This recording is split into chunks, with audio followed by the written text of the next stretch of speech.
Assalamualaikum warahmatullahi wabarakatuh. Saudara sekalian, pada kesempatan ini saya akan bahas materi hubungan manusia dengan Allah dan sesama makhluk. Bagaimana sungguhnya bentuk hubungan manusia dengan Allah, dan bagaimana pula bentuk hubungan manusia dengan sesama manusia dan makhluk lainnya. Hubungan manusia dengan Allah tentu adalah hubungan yang dari bawah ke atas. Artinya kita di bawah sebagai makhluk, Allah di atas kita yang dimuliakan. Maka bersifat hubungan yang vertikal. Sementara hubungan kita dengan manusia adalah hubungan yang setara, ya, sesama manusia. Kalau dengan makhluk yang lain tentu juga kita memposisikan dengan prinsip keadilan bagaimana kita menjalin hubungan dengan makhluk-makhluk selain manusia. Dan hubungan ini tentu ada bentuknya, ya, sebagaimana nanti akan saya jelaskan. Hubungan dengan Allah itu dalam istilah yang sering kita sebut hablum minallah, yaitu hubungan dengan Allah. Tujuannya adalah hubungan manusia dengan Allah dalam rangka beribadah atau mengabdi kepada Allah. Hubungan kita dengan Allah adalah hubungan pengabdian antara kita manusia sebagai ciptaan Allah kepada Allah sebagai pencipta. Manusia adalah makhluk diciptakan, sementara Allah adalah Al-Khaliq, ya, sesuai dengan Asmaul Husna salah satunya yang artinya adalah pencipta. Ini ditegaskan oleh Allah dalam surat Az-Zariyat ayat 56.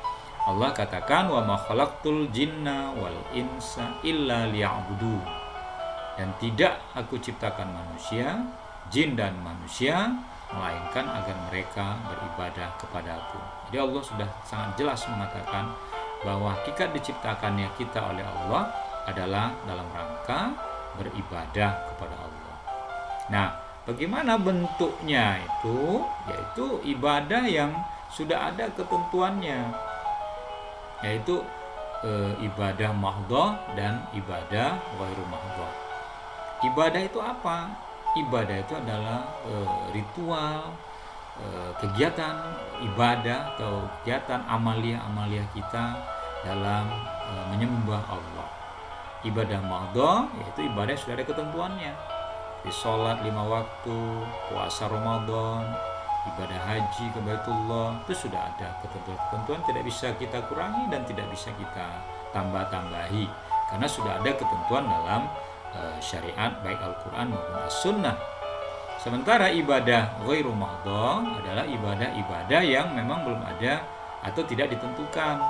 Misalnya kita mau berinfak pada orang lain, atau berinfak ke masjid, kita punya uang 1 juta, mau kita kasih juta, mau kita kasih 2 juta, terserah kita. Kita membantu orang lain, membantu si A, si B, apakah dia harus laki, apakah dia harus perempuan, silakan. Tidak ada ketentuan, yang penting kita melakukan bantuan, memberikan sedekah yang kita ingin membantu orang tersebut. Nah, ini ibadah dalam rangka mencari ridha Allah, namun karena Ramadan ketentuannya tidak ditentukan secara spesifik di dalam syariat. Lalu bagaimana bentuk hubungan dengan Allah? Bentuk hubungan Allah itu paling tidak ada 7. Pertama, beriman kepada Allah, tidak menyekutukan Allah, tidak berprasangka buruk pada Allah, meyakini Allah bersama kita, bersyukur atas nikmat Allah, selalu mohon ampun pada Allah, bergantung dan berharap hanya kepada Allah. Nah, 7 bentuk hubungan ini adalah bagaimana kita senantiasa beriman kepada Allah, percaya hanya kepada Allah, tidak kita beriman kepada selain Allah. Tidak menyekutukan Allah artinya kita hanya percaya kepada Allah dan tidak percaya pada hal-hal yang sifatnya menyekutukan Allah. Kita mohon pada Allah tapi kita masih ke tempat yang sakral, keramat, lalu meminta di sana, mintanya pindah kepada Allah, dan berprasangka buruk pada Allah, dianggap Allah tidak adil, si anu gampang hidupnya, mudah hidupnya, kok saya susah hidup saya. Nah, itu prasangka buruk, itu tidak boleh.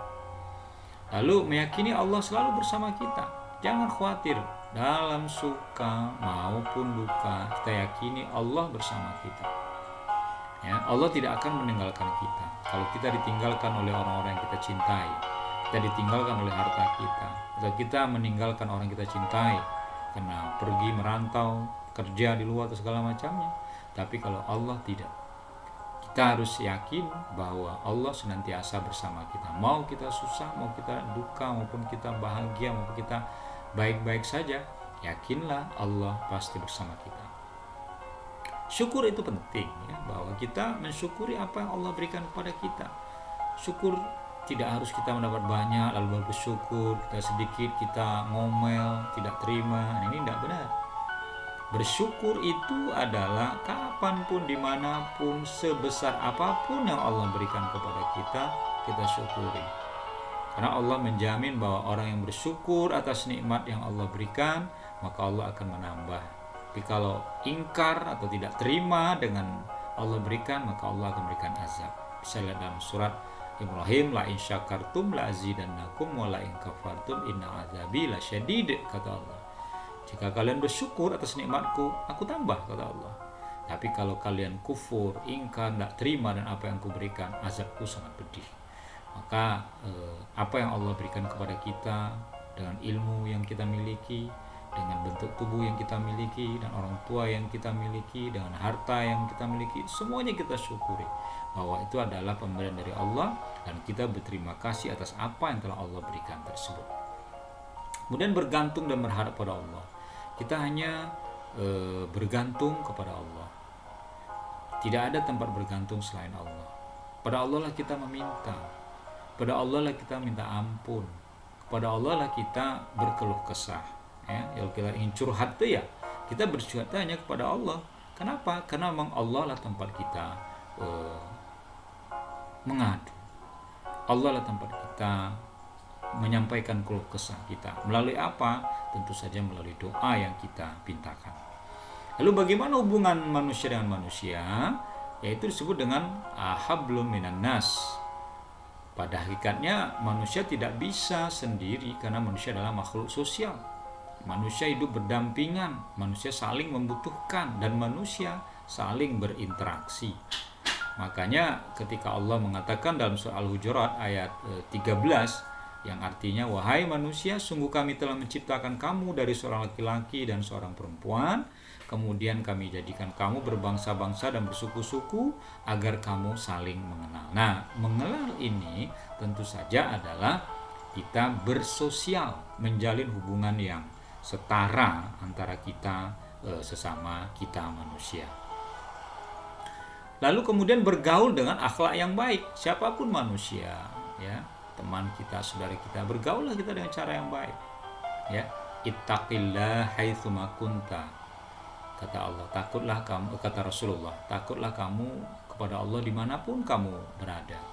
Dan hendaknya setelah melakukan kejelekan engkau melakukan kebaikan yang dapat menghapusnya.